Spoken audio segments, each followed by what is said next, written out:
আজকের গল্পে ব্যবহৃত স্থানকাল পাত্রের নাম সম্পূর্ণ অবাস্তব এবং কল্পনাপ্রসূত। বাস্তবের সঙ্গে কোনো রকম মিল পাওয়া গেলে তা কাকতালীয়।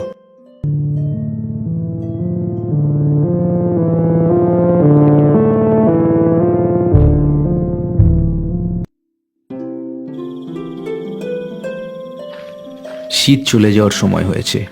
বেশ মনোরম আবহাওয়া চারিদিকে, হালকা ঠান্ডা, সাথে থেকে থেকে শিশিরে ভাব। এমন সময় তেলে ভাজা সাথে চা হলে জমে ক্ষীর হয়। এইসবই ভাবছিল ভম্বল হাঁটতে হাঁটতে। সেই বিকেলে ননীগঞ্জের মেন রোডে বাস থেকে নেমেছে সে। এখনও অবধি হোটেলটা চোখে পড়ছে না তার। ভাবতে ভাবতেই হঠাৎ তার থেকে কিছুটা দূরে রাস্তার একটা বাঁক চোখে পড়ল তার। সেখানে একটা বড় সাইনবোর্ডও দেখা যাচ্ছে মনে হচ্ছে না? ভম্বল ভালো করে ঠাহর করে দেখল। ঠিক তাই, একটা চকচকে সাইনবোর্ড। তবে কি ওটাই নাকি? সে সেদিকে এগিয়ে গেল। জায়গাটা সামনে এসে দেখল সে ঠিকই বুঝেছে, এটাই সেই বিখ্যাত স্বনামধন্য ননীগঞ্জের রাতের হোটেল। হোটেলের সামনে একটা লোক স্যান্ডো গেঞ্জি পরে বসে কড়াইতে চপ জাতীয় কিছু একটা ভেজে চলেছে। সামনে বেঞ্চে দুজন লোক বসে আছে। ভম্বলকে দাঁড়িয়ে থাকতে দেখে চপ ভাজতে থাকা লোকটা মুখ তুলল। খোঁচা খোঁচা দাড়িগোপ তার মুখে। এই কে রে? ওভাবে দাঁড়িয়ে আছেন কে ওখানে? কাকে চাই দাদা? আগে আমার নাম ভম্বল, আমি আসছি সেই শক্তিগড় থেকে। আমাকে রতনদা পাঠালেন। রতনদা? কোন রতনদা বলো তো? আর কি চাও বাবু? ভম্বল এবার একটু ঘাবড়ে গেল। তবে কি ভুল জায়গায় এসে পড়লো নাকি? কিন্তু রতনদা যে বলেছিল এই ননীগঞ্জের মেন রোডের ধারে এটাই একমাত্র হোটেল। চপ ভাজতে থাকা লোকটাও এক মুহূর্ত কি যেন ভেবে হঠাৎ বলে উঠল, ও ও শক্তিগড়ের রতন তালুকদারের কথা বলছো নাকি? ও হো, তাই বলবে তো। তেলোদা বললেই তো চিনতাম। দেখো দেখি কি কাণ্ড। তা তুমি কি সেই নাকি গো? আজ্ঞে হ্যাঁ, আসলে ওই অনেকক্ষণ থেকে খুঁজছি তো, মাথাটা গুলিয়ে গেছে একেবারে, তাই। বেশ বেশ, তা কাজকর্ম সব বলেই পাঠিয়েছে তো তেলোদা। দেখো, মাইনে পাবে মাত্র 6,000, আর সাথে দুবেলার খাওয়া, এই সব। তার বেশি? হ্যাঁ হ্যাঁ, সবই বলেছে রতনদা, থুড়ি তেলোদা। আমার কাজের খুবই দরকার, তাতে 6,000ই অনেক টাকা। হুম, ঠিক আছে। আমি হলাম নরেশ, নরেশ সামন্ত। এই হোটেলের নিয়ম জানো নিশ্চয়ই, শুধু সন্ধ্যের পরই খোলে এটা। যাকগে, হোটেলের পেছন দিকে যাও, দেখবে আমার ঘর আছে। সেখানেই আপাতত ডেরা বাঁধোগে। ভম্বল কাঁধের ব্যাগটা নিয়ে হোটেলের ভেতরে ঢুকলো। লম্বা পুরনো ধাঁচের তৈরি হোটেলটা। লম্বা লম্বা কাঠের চেয়ার আর টেবিল পাতা। দেওয়ালগুলোয় হলদে ছোপ চারিদিকে। এখনো কোনো খদ্দের নেই সেখানে, একজনকে ছাড়া। লোকটা কোণার দিকে বসে এক মনে চপ খাচ্ছে। লোকটার মুখ গম্ভীর মতন, কোনো দিকে নজর না দিয়ে সে এক মনে খেয়েই যাচ্ছে। ভম্বল তার সামনে দিয়ে হোটেলের পিছনের দরজা দিয়ে বেরোলো। লোকটা তার দিকে ভ্রুক্ষেপও করল না। পিছনের ঘরটায় সে এসে দেখলো ইটের তৈরি সাধারণ একটা থাকার জায়গা। ঘরের মধ্যে ঢুকলো ভম্বল। ঘরটার মধ্যে একটা চৌকি পাতা, জলের কুঁজো আর একটা কাঠের আলমারিও আছে। খুবই সাদা মাটা ব্যাপার স্যাপার। ভম্বলের বুক থেকে একটা দীর্ঘশ্বাস বেরিয়ে এলো। এমন সময় পকেটে থাকা মুঠোফোনটা বেজে উঠল ঝমাঝম করে। ভম্বল চমকে পকেট থেকে সেটা বের করে কানে ধরল। তারপর গলার স্বর খাদে নামিয়ে প্রায় ফিসফিস করে বলে উঠল, হ্যাঁ স্যার, বলুন। কে? পৌঁছেছ? পেয়েছো তো? হ্যাঁ স্যার, আপনি যেরকম বলেছিলেন ঠিক তেমনই। হ্যাঁ হ্যাঁ, লোকটা নিজের মুখেই একটু আগে বলল হোটেলটা নাকি শুধুমাত্র রাত্রেই খোলে। বেশ বেশ, চেপে বসো এবার। আজ একেবারে হাতে নাতে ধরতে হবে বেটাদের, বুঝলে? আর শোনো। হ্যাঁ স্যার, নিশ্চয়ই নিশ্চয়ই। আচ্ছা, আর আরও কিছু কথা ভেসে আসছিল ফোনের উল্টো দিক থেকে। এমন সময় হোটেলের সামনে থেকে তার নাম ধরে ডাক শোনা গেল হঠাৎই। স্যার, পরে রিপোর্ট দিচ্ছি আপনাকে, আমাকে ডাকছে। জয় হিন্দ স্যার। বলেই উল্টো দিকে ঘুরে হাঁটা দিল সে বাইরের দিকে। মনে তার একটা চাপা ভয় আর উত্তেজনা। ধরা পড়লে হয়তো জীবন নিয়ে টানাটানি হবে তার। হোটেলের সামনে যখন বেরিয়ে এলো সে, দেখলো চপ খাচ্ছিল যে লোক দুটো, সেখানটা এখন খালি, চলে গেছে হয়তো। নরেশদা, ডাকছিলে? হ্যাঁ, যে জন্য তোমাকে ডাকছি, আর তখন তো ভালোভাবে কথা বলাই হলো না। তো যাই হোক, এবার বলো দেখি। কি কি বলবো নরেশদা? তুমি কে? তেলোদাকে কি করে চেনো?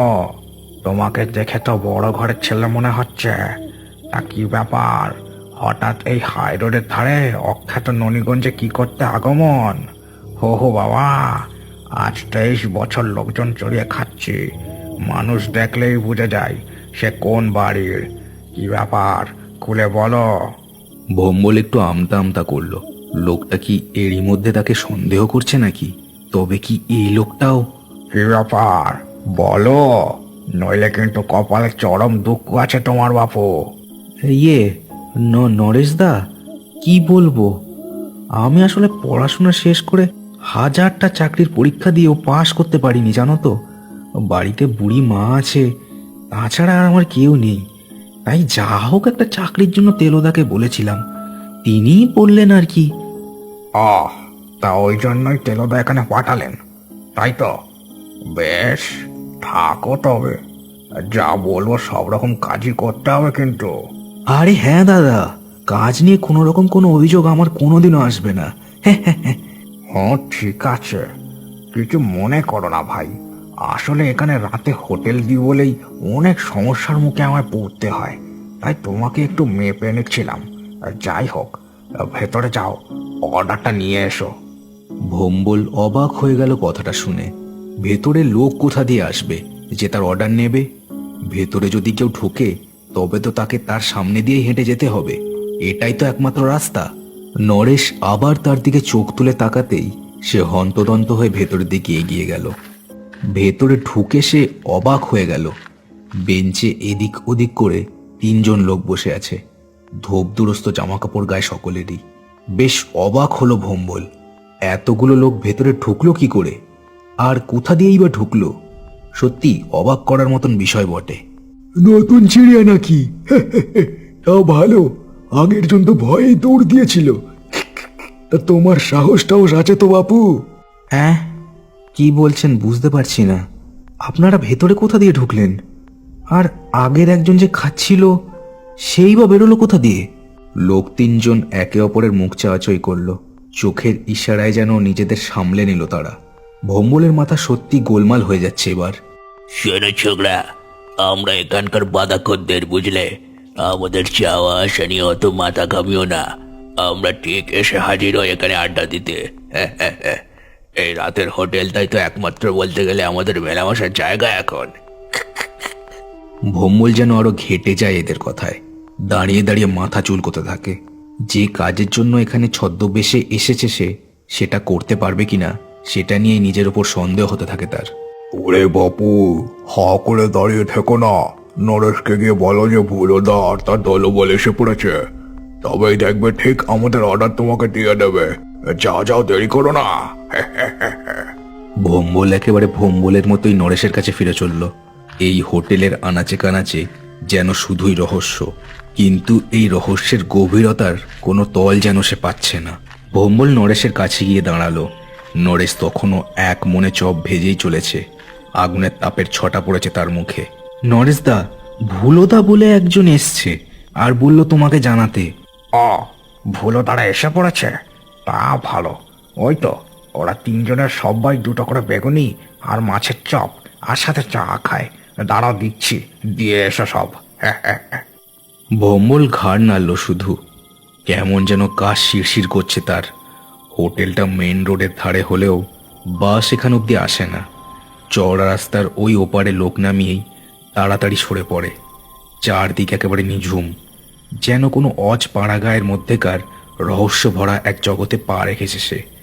সময় যেন প্রায় 50 বছর আগে থেমে গেছে এখানে। এমন সময় কাঁধে ঝোলা ব্যাগ নিয়ে একটা লোক এসে দাঁড়ালো হোটেলটার সামনে। লোকটা গায়ে গতরে বেশ তাগড়াই, চোখে চশমা, মুখে দাড়ি গোঁফের জঙ্গল। আরে আসুন আসুন, কোথা থেকে আসছেন? এখনই কিন্তু রাতের খাবার পাবেন না, বসতে হবে। লোকটা একবার ভম্বলের দিকে তাকালো, খুনে দৃষ্টি। ভম্বলেরও কেমন যেন চেনা চেনা মনে হলো তাকে। না, ঠিক আছে। আপনার হোটেলটা তো শুনেছি সারা রাতই খোলা থাকে। আমি বেশ কিছুক্ষণ আছি এখানে। আমি আসছি সেই সীতাপুর থেকে। আচ্ছা বেশ বেশ, যান ভেতরে গিয়ে বসুন। এই ভম্বল, যাও দাবার অর্ডারটা। মা, আমার আরো এক বন্ধু আসবে, তারপরেই অর্ডার দেব। বলেই লোকটা গটগট করে ভেতরে চলে গেল। লোকটার চলে যাওয়াটা দেখলো ভম্বল মন দিয়ে। তবে কি এই লোকটাই সে, যার জন্য এখানে এই অদ্ভুত রাতের হোটেলে তার আসা? এর কিছুক্ষণ পরেই সেই 3 জন লোকের খাবারের অর্ডারটা নিয়ে এলো ভম্বল। তারা তখন অট্ট হাসি করে আড্ডা দিচ্ছে। হাসির আওয়াজে হোটেলের টিনের চালটাই না উড়ে যায়। এবার ভম্বল সেই লোকটার দিকে একবার তাকালো। লোকটা জুলজুল করে চারদিকে দেখছে আর নিজের ব্যাগটার ওপর হাত বোলাচ্ছে থেকে থেকে। ওর হাবে ভাবেই ভম্বল বুঝলো এই সেই লোক। সে মনে মনে ভাবলো, ঠিক আছে, এর স্যাঙারটা আসুক, তারপর ব্যাটাদের হাতে নাতে ধরা যাবে। ভম্বল আবার বাইরে এসে দাঁড়ালো। লোকটার স্যাঙার যখন আসবে তখন তাকে হাতে নাতে পাকড়াও করতেই হবে। এই রাতের হোটেলে চোরাইমাল পাচারের কাজ হবে শক্তিগড়ের থানায় খবর পেয়েছিল তারা। রতন তালুকদার তাদেরই খোঁচর, তার চেনা জানা আছে এখানে। শক্তিগড় থানার অ্যাসিস্ট্যান্ট সাব ইন্সপেক্টর সে। এখানে থানার বড়বাবুই তাকে ছদ্মবেশে পাঠিয়েছেন কালো ব্যবসাদার দুটোকে হাতে নাতে ধরার জন্য। নরেশদা, একটা কথা জিজ্ঞেস করব? হ্যাঁ বলো, কি বলবে? বলছি যে এই হোটেলটা তুমি রাতেই কেন খোলো? মানে বেশিরভাগ হোটেল তো দুপুরবেলা ভালো চলে, তোমারটাই দেখি খোলে এই সন্ধ্যাবেলা আর চলে সারা রাত। হ্যাঁ, তার তেলদা তোমায় কিছু বলে পাঠায়নি এই হোটেলের ব্যাপারে? ভম্বল কিছু বলতে যাচ্ছিল, এমন সময় একটা লম্বা লোক এসে দাঁড়ালো দোকানের সামনে। এই লোকটার চোখ মুখও সুবিধের নয়। ভম্বল বুঝলো এ বেটাই নির্ঘাত আগের লোকটার স্যাঙাত। কিন্তু লোকটা তাকে অবাক করে দিয়ে সামনের পাতা বেঞ্চটায় বসে পড়ল। হোটেলের ভেতরে সে গেল না। ভম্বল কেমন ভ্যাবাচাকা খেয়ে গেল। তবে কি সে ফুল লোককে সন্দেহ করছিল নাকি? এমন সময় হঠাৎ হোটেলটার ভেতর দিয়ে একটা চিৎকার শোনা গেল, যেন চরম আতঙ্কে কেউ গলা ফাটিয়ে মরণ আত্মনাদ করে উঠল। ভম্বল তাড়াতাড়ি ভেতরে ঢুকে দেখলো অদ্ভুত ব্যাপার, বেঞ্চগুলোতে কেউ নেই। খাওয়ার পর ডিশগুলো আর ব্যাগটা পড়ে আছে শুধুমাত্র। লোকগুলো গেল কোথায়? হাওয়ায় উবে গেল নাকি? এমন সময় নরেশ আর সে লম্বা লোকটা এসে ঢুকলো হোটেলের মধ্যে। তারাও ঢুকে অবাক হয়ে গেল। লম্বা লোকটা চারিদিকে তাকিয়ে ব্যাপারটা একটু মেপে নেওয়ার চেষ্টা করতে লাগলো। হঠাৎ সামনের বেঞ্চটার দিকে চোখ গেল তার। ব্যাগটা দেখেই তার চোখ যেন ধক করে জ্বলে উঠল। সে তাড়াতাড়ি এগিয়ে গিয়ে ব্যাগটার সামনে দাঁড়ালো। তারপর নরেশ আর ভম্বলের দিকে তাকিয়ে চোখ পাকিয়ে বলে উঠল, এই ব্যাগটা যে লোকটার সাথে করে এনেছিল সে কোথায়? কোথায় সে? কি করেছো তোমরা তার সাথে? কেন মশাই, আর সে লোক কোথায় গেছে অত শত আমি জানবো কেমন করে? হ্যাঁ, যত সব। আর যান তো এখান দিয়ে, আজ হোটেল বন্ধ, আজ কিছু পাওয়া যাবে না। আর যান যান। লোকটা এবার সেটাকে তুলে নিল। তারপর হাত ঢুকিয়ে দিল ব্যাগটার মধ্যে। হাত ঢুকিয়েই অবশ্য কপালের ভাঁজ আরো গভীর হলো তার। চ্যাংরামো হচ্ছে আমার সাথে। এই ব্যাগে যে জিনিসটা ছিল সেটা কোথায়? নরেশ যেন আকাশ থেকে পড়লো এবারে। ব্যাগে কি ছিল সেটাই আমি জানি না, তো সেটা কোথায় তাই আমি জানবো কি করে শুনি? লোকটা এবার খেপে গেল যেন। ব্যাগটা এক হ্যাঁচকা টান মেরে ফেলে দিল একদিকে। রাগে গড়গড় করে সে বলে উঠল, আর কি হচ্ছে? জানিস আমি কে? এই ব্যাগে কলকাতার প্রতিমা জুয়েলার্স থেকে ডাকাতি করা হীরের হার আর 13 কেজি সোনার বিস্কুট ছিল। আর যে লোকটা ওগুলো নিয়ে এসেছিল সে আমার পার্টনার। তোরা লোকটাকেও গায়েব করলি, সাথে জিনিসগুলো হাতিয়ে নিলি। কি ভেবেছিস আমি কিছু বুঝি না? এখনো সময় আছে, ভালোই ভালো সব ফিরিয়ে দে বলে দিলাম, নইলে। বলেই সে পকেট থেকে একটা পিস্তল বের করলো। তারপর তাক করলো তার নলটা তাদের দিকে। ভম্বল পুলিশি স্বভাবেই মাথার ওপর হাত তুলল। তার সন্দেহই সঠিক, কিন্তু এখন আর কিছু করার নেই। তার পিস্তলটা আবার ব্যাগের পকেটে। এত জলদি যে ওটার দরকার পড়বে বুঝতে পারেনি সে। নরেশ কিন্তু তখনও একই রকম ভাবে ভ্যাবাচ্যাকা খেয়ে দাঁড়িয়ে রয়েছে। কি হলো? বল, কোথায় লোকটা আর কোথায় সরিয়েছিস জিনিসগুলো? বল। ওরে বাপু, আমি জানলে তো বলবো। এই ভোলাদা, এবার দেখছি তোমাদের জন্য চোর ছাত্রদের হাতে গুলি খেয়ে মরতে হবে। লোকটা নরেশকে ওপরের দিকে তাকিয়ে কথা বলতে দেখে অবাক হয়ে গেল। ভম্বল কিন্তু অবাক হলো না। গা শিরশিরে ভাবটা যেন বেড়ে উঠল তার। কার সাথে কথা বলিস রে বেটা? কে আছে ওখানে? তার কথা শেষ হলো না। দমক দমক অট্টহাসিতে যেন কেঁপে উঠল টিনের চাল। সারা হোটেল বাড়িটাকে ঘিরে যেন কারা প্রবল অট্টহাসিতে ফেটে পড়েছে। কি হচ্ছে ভোলাদা? তোমাদের জন্য আমি রাতে হোটেল খুলছি, যাতে তোমরা আড্ডা টাড্ডা দিতে পারো, আর তোমরাই আমার খদ্দের হাফিস করছো। লোকটা আর ভোম্বল ততক্ষণে দুজনেই ভয়ে একেবারে শুকনো কাঠ হয়ে গেছে। এমন সময় হোটেলের মধ্যেকার তাপমাত্রা যেন হু হু করে নামতে শুরু করলো। কয়েক মিনিটেই হাওয়ার মধ্যে বাষ্প জমে আকার নিল তিনটে ছায়ামূর্তির। টিনের চালের নিচেই হাওয়ায় ভাসছে তারা। ভোম্বল নরেশের চারদিকের চেয়ার টেবিলগুলো হাওয়ায় ভেসে উঠল মাটি থেকে। ভোম্বল বুঝলো এই রাতের হোটেলের প্রত্যেকটা খদ্দেরই অতৃপ্ত প্রেতাত্মার দল। অভুলদা, এরা বুঝতে পারেনি গো, ছাড়ান দাও, নতুন লোক সব। অভুলদা। ভুলও কিন্তু ছাড়লো না। লম্বা একটা হাত বাড়িয়ে খপ করে চেপে ধরলো লোকটার গলা। লোকটা কোঁক কোঁক করে উঠলো প্রবল ঠান্ডা হাতের চাপে। ছেড়ে দেব, ওই আগের বেটাকে ঝুলিয়ে দিয়েছি গাছে, এই হতবাগাটাকেও ঝুলিয়ে দেবো। বেটারা আমাদের বন্দুক দেখায়, এত বড় সাহস! ঠিক ঠিক, আগের লোকটা আমাদের হোটেল ছেড়ে বেরিয়ে যেতে বলেছিল। এত বড় সাহস! ওই মেয়েটাকে তো আমি গাছে ঝুলিয়েছি। ওরা তো জানে না গো, এটা তোমাদেরই জায়গা, জানলে হয়তো বলতো না। ওদের ছেড়ে দাও। ভোম্বল এতক্ষণ চুপ করে থাকলেও এবার সাহস করে সে বলে উঠল, ভুলো বাবু, ওদের ছেড়ে দিন। আমি কথা দিচ্ছি, ওদের যথাযথ শাস্তি দেওয়া আমার কাজ। আমি কথা দিচ্ছি, আর কখনো কেউ আপনাদের এই রাতের হোটেলে বিরক্ত করতে আসবে না। ওকে ছেড়ে দিন। ওদের তিনজনের মধ্যে থেকে একজন ঝড়ের মতো তার মুখের সামনে এসে দাঁড়ালো। ঠান্ডা হাওয়ায় যেন হাড় পর্যন্ত জমে গেল ভোম্বলের। তুই কে? আমি পুলিশ স্যার, ওই দুই বেটাকে ধরতেই এখানে এসেছিলাম। আপনারা এখানে আছেন জানলে কখনো আসতাম না, বিশ্বাস করুন। তার কথা শুনে নরেশও চমকে তার দিকে দেখলো। তার রাতের হোটেলে আজ কত কাণ্ড যে ঘটছে। বেশ, একে আমি ছেড়ে দিচ্ছি, কিন্তু সকাল হলেই এখান থেকে চলে যাবি তোরা সব। এই নরেশের হোটেলের রাতের আড্ডার জায়গাটা শুধু আমাদের, একমাত্র আমাদের, বুঝেছিস? চলে যাব স্যার, আমি এক্ষুনি চলে যাব।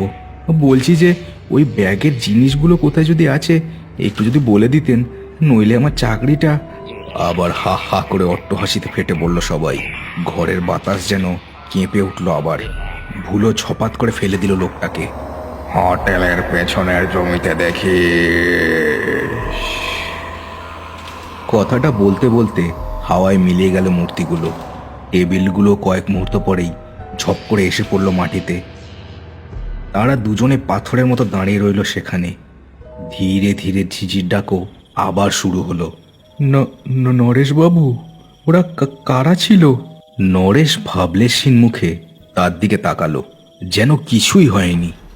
আরে মশাই, ওদের জন্যই তো আমার এই রাতের হোটেলটা খোলা। বহু বছর আগে এই জায়গাটা একটা শ্মশান ছিল। রোজগারের আশায় খুব কমে জায়গাটা কিনে হোটেলটা দিয়ে আমি। সারাদিনে কোনো খদ্দের হতো না, বুঝলেন। তারপর হঠাৎ এক রাতে কি অকাজে হোটেল বন্ধ করতে দেরি হয়। তখনই দেখি দলে দলে লোক এসে খেয়ে যাচ্ছে হোটেলে।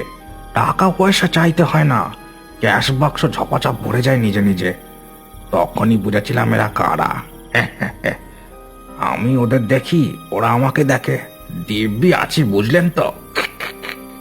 ভোম্বল চন্দ্রের পিঠ বেয়ে আবার ঠান্ডা বরফ জলের স্রোত নেমে গেল। আর ভুলেও এই নুনিগঞ্জে পা দেবে না সে, মনে মনে প্রতিজ্ঞা করল। শেষ হলো কার্টুনস অ্যানিমেশনসের আজকের গল্পের পরিবেশনা। আজকের গল্পটা কেমন লাগলো তা আমাকে কমেন্ট করে জানাতে ভুলো না। চ্যানেলটা সবাই সাবস্ক্রাইব করে দিও, আর গল্পটাকে শেয়ার করে দিও তোমার বন্ধুদের সাথে। দেখা হচ্ছে আর পরের ভিডিওতে। সবাই খুব ভালো থেকো।